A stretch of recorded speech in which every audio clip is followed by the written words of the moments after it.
Rejected Moon, Episode 3, The Border, written by Mia. I did not sleep, and the eyes did not leave, and somewhere in the long, cold middle of the night, I stopped being afraid of them and started being something more dangerous, which was curious. That is the thing no one warns you about being looked at when you have spent your whole life being looked through. That the first creature to truly see you can ask almost anything of you, simply by continuing to look.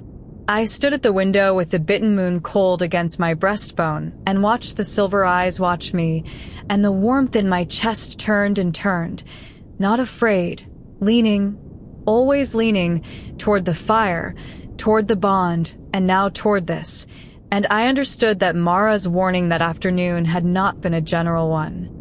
She had known exactly who would be standing in my tree lean before the moon was old. At the first gray hint of dawn, the eyes lowered and blinked and were gone. Not fled, withdrawn. The way a tide goes out, with the unhurried certainty of a thing that means to come back. I let out a breath I had been holding for what felt like hours and found my legs had gone stiff beneath me. I should have spent that night planning, or praying, or grieving.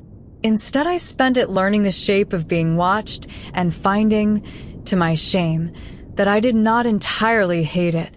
I would step back from the window and the warmth in my chest would tug, gently, as if to say go back, and I would go back, and the silver eyes would still be there, patient in the dark, and something in me that had been hungry for 19 years would settle a little lower in its bones.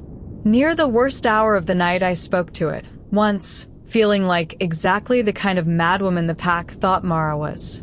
"I know you're there," I said to the dark, and the eyes had blinked slowly once, the way you answer a child you do not want to frighten.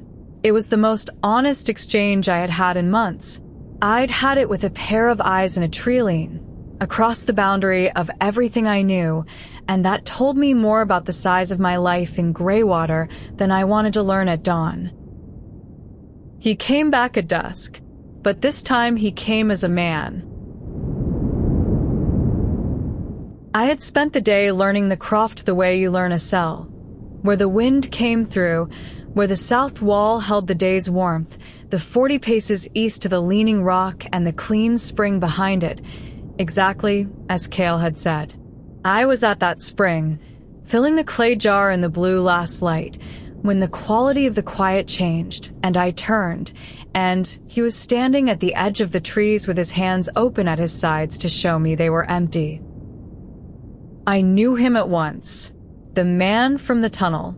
The one who had bowed to the unchosen Omega on the amphitheater floor while 300 people looked at me like a thing gone wrong.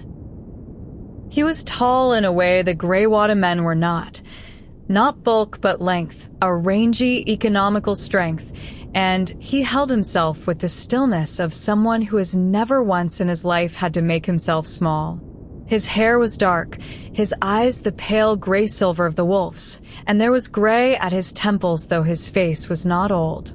He wore traveling leathers with no pack mark I knew, and he looked at me the way he had looked at me across the stone, as though I were the end of a long journey. "You're a hard person to reach alone," he said. His voice was low, unhurried, with an accent that bent the vowels in a way I'd never heard. "Your alpha keeps lifting his traps and setting new ones. I've spent 2 nights convincing your tree lean I'm not worth howling about." You were the wolf.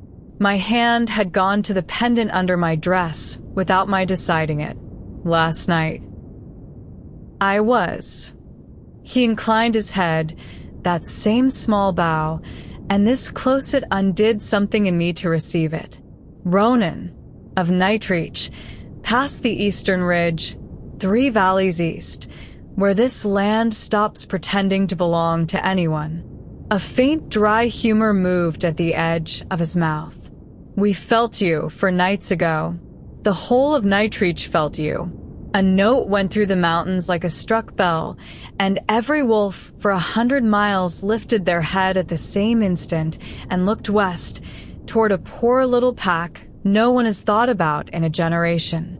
The humor went out of him. And then it stopped, very suddenly, the way a light goes out when someone afraid of it puts their hand over the flame. I came to see what had been bright enough to wake the mountains, and whether it had survived having a hand put over it. I should have been frightened. A strange alpha at my spring at dusk, knowing things about me I did not know about myself. But the warmth in my chest had gone quiet and certain, the way it had gone quiet at the Ember, and I was so tired of being told what I was by people who would not say it to my face. They sent me here, I said, because they don't have a word for me. The elders. They put me at the edge, so they wouldn't have to look at the thing they can't name. I know what you are. He said it simply, without weight, and that was somehow worse than if he had made it a marvel. I knew the moment the moon flared and didn't break you. There are perhaps 4 people left alive who would. I am, unfortunately for you, one of them, and the others are not kind. Then say it. My voice cracked on the words. Everyone keeps standing in front of me with the shape of it in their mouth. Mara, the elders, you, and no one will just say it. What am I? Ronan was quiet for a moment. The light was almost gone. The first stars were out over the ridge. When he spoke, he chose the words the way you choose stones to cross a river. You are the last of a line the world agreed to forget, he said. Once before the Pax, the moon did not choose mates. It chose heirs, wolves it poured itself into directly, the way it poured itself into you 4 nights ago. They were called the Moonborn, and they were not alphas, and an alpha rejecting one is rather like a candle deciding to put out the sun. He let that sit. They were hunted to nothing a long time ago by people who found a world with the moon's own blood walking in it too difficult to control. I believed the last of them died in the snow before I was born. I was wrong by exactly 1 generation. His pale eyes held mine. You are not an Omega, Wren. You never were. You are the thing the Omega rank was invented to make sure nobody went looking for. He must have seen the disbelief, because he gave me the rest of it plainly, the way you set down a heavy thing you have carried too far. They were the peace once, he said. When the Pax warred, and Pax always wore, it was a Moonborn who walked out between the lines, because no alpha's compulsion touched them and no warrior would spill the moon's own blood in front of the moon. They couldn't be ruled, so they couldn't be bought, so they couldn't be made to lie. Do you understand how dangerous that is to the kind of men who run the world? A creature that cannot be made to lie. His mouth went hard. So those men wrote a better story, that the Moonborn were a sickness in the blood, that a light like yours was a plague fire, and the merciful thing, the holy thing, was to put it out wherever it kindled. They called themselves the Argent Council. They made the hunting into a duty, and they were so patient and so thorough and so well believed that within 3 generations the word Moonborn meant nothing but a tale to frighten pups away from the dark. He looked at me steadily. You are that tale, walking around in a borrowed dress, lighting embers in a shepherd's croft. And the men who built their whole authority on you being only a story are not going to enjoy being proven liars. I want to tell you I was strong that night at the spring, that I heard the truth of what I was and rose to it. What I actually did was sit down hard on the wet stone beside the leaning rock because my legs had stopped believing in me, and I put my face in my hands, and for the first time since the ceremony I wept, not for the rejection which I was discovering I could carry, but for the 19 years. For every meal eaten in the gaps between elbows. For the careful smallness I had folded myself into, fist around a candle, when all that time there had been a sun in me, and I had been taught to apologize for the warmth. Ronan did not come closer. He did not touch me, did not soothe, did not do any of the things a man does when he wants something from a crying woman. He simply lowered himself to sit a respectful distance off, his back against a tree, and waited, and let me have it, the way you let weather pass. When I was done, the night had come down full and cold and starred, and I was emptied out and oddly clear. "You want me to come to Nightreach?" I said. "Yes. Because of what I am. Because the moon's blood walking in your territory makes you stronger than the people who'd hunt me. Because a queen at your fire is worth 3 valleys of trouble." I lifted my head and made myself look at him, and I made my voice as flat and clear as I could. Mara told me to learn the difference between someone wanting what I am and someone wanting me. She said I'd have to learn it faster than was fair. So I'm asking, and I'd like you not to lie, because I think I'd be able to tell. Which is it? Something crossed his face, surprise, and then, unmistakably, respect, the clean kind, the kind that costs the person giving it something. "Both," he said. "I won't insult you by pretending the first isn't true. What you are could change the shape of every pack between here and the sea, and I'd be a fool not to know it, and I am not a fool." He paused. But I sat in that amphitheater meaning to look at a weapon, and I watched a girl in a borrowed dress get refused under the open sky and not let it bend her, and stand up and ask the only honest question in the whole stone bowl. What's happening to me, to the one old woman who'd ever been kind to her? And I stopped thinking about weapons. His mouth twisted, rueful, at himself. "So, both. And I'll spend as long as it takes letting you decide which one you choose to believe, because you've earned the right to be suspicious of every soft thing anyone says to you for the rest of your life, and I won't be the man who punishes you for using it." It was, I would realize later, exactly the right thing to say, and the fact that it was exactly right was itself a thing to be suspicious of. But that night, raw and emptied and 19, I let myself be warmed by it anyway. "I'm not coming," I said. "Not yet." He went still. "Wren. This is the only home I've ever had, and it's a bad one, and the people in it are afraid of me, and one of them cut me open in front of everyone I know." I stood, slowly, my legs mine again. And it's still mine. I'm not going to be carried out of it in the dark 3 valleys to a fire I've never seen, on the word of a man who admits he came for a weapon. If I leave Greywater, I'll leave it on my own feet, in my own time, because I chose it. I almost smiled. Mara said the moon only lights the door. The choosing is the part that's mine. I'm keeping it. For a long moment, Ronan looked at me, and then he did the last thing I expected. He laughed, low and short and genuinely delighted, and inclined his head a 3rd time, deeper than before. "There she is," he said, almost to himself. He reached into his collar and drew out something on a thong, a small gray whistle carved from horn, and set it on the leaning rock between us, not handing it to me, leaving the choosing in my hands.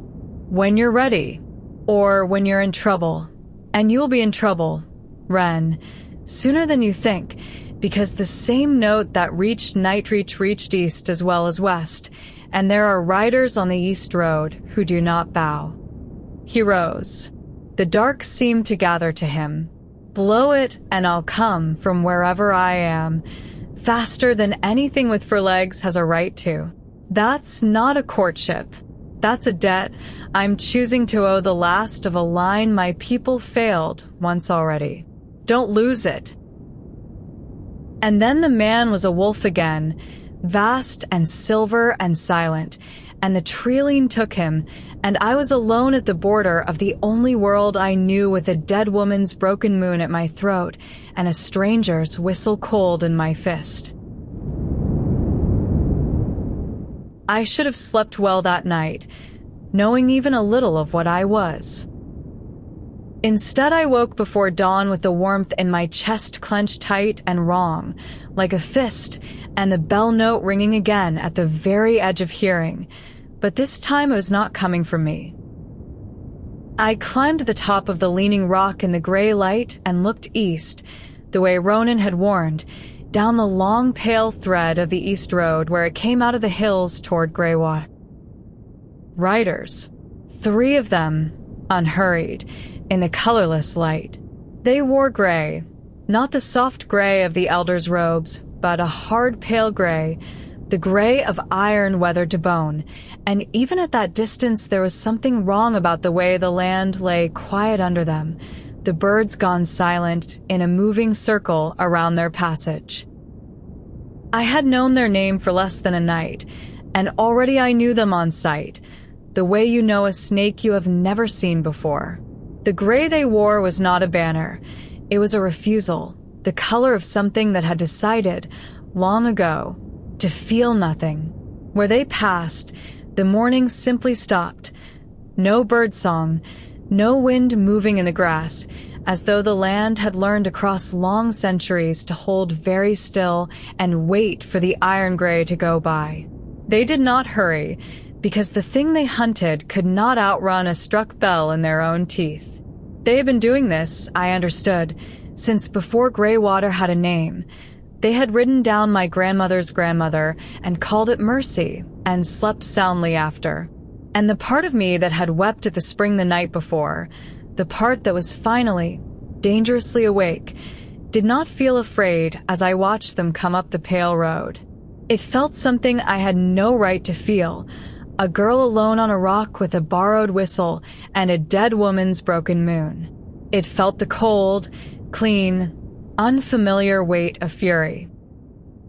At their head rode a tall figure on a gray horse who did not look left or right because they did not need to, because they were following something they could feel, a struck bell in the teeth, a light that had been bright enough to wake the mountains 4 nights ago and had then, foolishly, stupidly, survived. They were riding straight for the hollow, for Braun, who kept the records and would tell them anything to make them leave, for Cale, who would have to choose, in front of his frightened pack, between the girl he had thrown away and the riders in iron gray who had come to collect her. And the gray whistle was in my hand, and Ronan was 3 valleys east, and the next full moon, the one Mara swore would change everything, was still 2 weeks away. I climbed down off the leaning rock, and my hands were steady, which surprised me more than anything else that strange gray morning. The horn whistle was warm.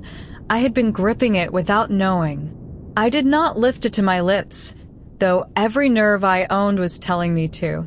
The riders were still an hour from the fences, and there was one thing I needed to know before I called a stranger's debt down onto the only home I had, one thing that mattered more, just then, than my own life.